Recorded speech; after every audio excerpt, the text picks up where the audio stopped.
Hello movie lovers classic talkies రివ్యూస్కు స్వాగతం. ఒకప్పుడు ద మమ్మీ అంటే మనకు వెంటనే గుర్తొచ్చేది యాక్షన్, అడ్వెంచర్ మరియు కామెడీ. కానీ ఈవిల్ డెడ్ రైజ్ లాంటి భయానక సినిమా తీసిన డైరెక్టర్ లీ క్రోనిన్ ఈ మమ్మీ ఫ్రాంచైజ్ వెళ్తే ఎలా ఉంటుంది?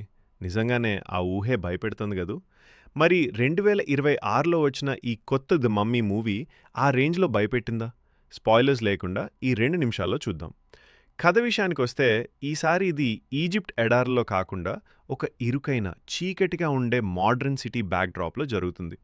వేల సంవత్సరాల నాటి ఒక పురాతనమైన శవాన్ని రీసెర్చ్ కోసం ఆ సిటీకి తీసుకొస్తారు. ఆ తర్వాత అక్కడ మొదలయ్యే భయానక సంఘటనలే ఈ సినిమా. నేను ఇంతకంటే ఎక్కువ చెప్పి మీ థ్రిల్ మిస్ చేయను. ఇక సినిమాలో పాజిటివ్స్ మాట్లాడుకుంటే first and foremost Lee Cronin direction.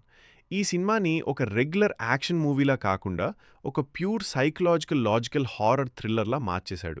ముఖ్యంగా ఆ మమ్మీ డిజైన్, సినిమాటోగ్రఫీ మరియు జంప్ స్కేర్స్ అయితే మనకు గూస్ బంప్స్ తెప్పిస్తాయి. దానికి తోడు బ్యాక్‌గ్రౌండ్ మ్యూజిక్ ఊర మాస్. సీన్స్‌లో మనం థియేటర్‌లో సీట్ ఎడ్జ్‌లో కూర్చోవడం ఖాయం. ఆ సైలెన్స్‌ని వాడిన విధానం అద్భుతం.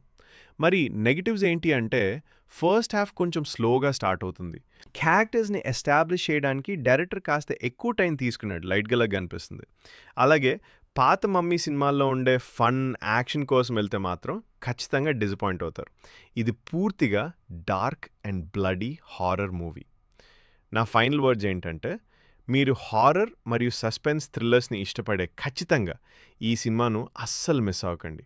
లీ క్రోనిన్ తన మార్క్‌తో మమ్మీని చాలా క్రూరంగా ప్రెజెంట్ చేశాడు. నా రేటింగ్ నేను మూవీ చూసిన తర్వాత 3.5 ఔట్ ఆఫ్ 5. మీరు ఈ సినిమా చూసారా?